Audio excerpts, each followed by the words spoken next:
প্রথমে আমার পরিবারে সবাইকে স্বাগত। ডিমগুলোকে সিদ্ধ করে ছাড়িয়ে নিয়েছি। এবারে 2টো টমেটো, 12 থেকে 14টা রসুন, একটা পেঁয়াজ, 4টে শুকনো লঙ্কা দিয়ে একটা বাটির মধ্যে জল দিয়ে ওগুলোকে সিদ্ধ করে নিয়েছি। সিদ্ধ করে জলটা কিন্তু ফেলিনি। এদিক সিদ্ধ করে তুলে নিয়েছি ওই রসুন, শুকনো লঙ্কা, পেঁয়াজ আর টমেটোটা তুলে নিয়েছি। নিয়ে একটু ঠান্ডা হয়ে গেলে তখন টমেটো আর রসুনের চোকলাগুলো ছাড়িয়ে নেব। দেখো রসুনগুলো কত তাড়াতাড়ি ছাড়ানো হয়ে যাচ্ছে, আর যে আঠা আঠা ভাবটা থাকে ওইটা আর থাকে না যদি সিদ্ধ করে নেওয়া হয়, অনেক তাড়াতাড়ি ছাড়ানো হয়ে যায়। এবারে এইগুলোকে আমি মিক্সিতে পেস্ট করে নেব। আর গোটা গরম মশলার মধ্যে একটুখানি জয়িত্রী আর 1 ইঞ্চি মতো দারচিনি, 5-6টা লবঙ্গ আর 2টো এলাচ নিয়ে ওগুলোকে হালকা করে নেড়ে নিয়ে শিলনোড়ায় বেটে নিয়েছি।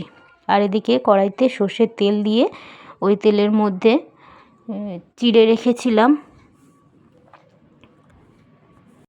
ডিমগুলো হাফ করে চিড়ে নিয়ে নুন হলুদ দিয়ে ওইগুলোকে একটু লাল লাল করে ভেজে তুলে নিয়েছি। ওই তেলের মধ্যে তেজপাতা, জোয়ান আর জিরে ফোড়ন দিয়ে দিলাম।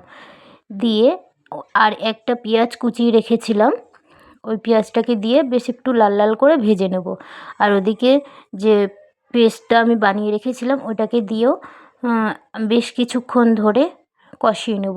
ওই পেস্টটা করেছিলাম ওই মিক্সির বাটিটা ধুয়ে জল দিয়ে আবারও একটু ওই জলটা শুকানো পর্যন্ত আমি কষাতে থাকবো। এবারে আমি একে একে মশলাগুলো অ্যাড করে দেবো। 1/2 চামচ ধনের গুঁড়ো, 1/2 চামচ জিরের গুঁড়ো, পরিমাণ মতো হলুদ আর পরিমাণ মতো নুন দিয়ে বেশ কিছুক্ষণ কষিয়ে নিয়েছি। আর ওদিকে যে জলটা টমেটোগুলো সিদ্ধ করেছিলাম, ওই সিদ্ধ করা জলটা আমি ফেলিনি, ওই জলটাকে দিয়ে দেব, অল্প করে দেব। দিয়ে আর এদিকে ভালো করে কষিয়ে নেব। আর বন্ধুরা, আমার এই রান্নার রেসিপি যদি তোমাদের ভালো লাগে তাহলে লাইক কমেন্ট করতে ভুলো না। আর এটা কিন্তু যেমন ভাতের সঙ্গেও খুব সুন্দর লাগে, আর রুটির সঙ্গে খেতে কিন্তু আরও বেশি ভালো লাগে। আলু ছাড়া বেশ গ্রেভি গ্রেভি হয়। আর এটা ফ্রায়েড রাইস বা পোলাও দিয়েও খেতে খুব সুন্দর লাগে। এত সুন্দর এই ডিমের কারিটা হয়। তোমরা একবার ট্রাই করে দেখতে পারো। এবারে দেখো পুরো জলগুলো দিয়ে দিয়েছি।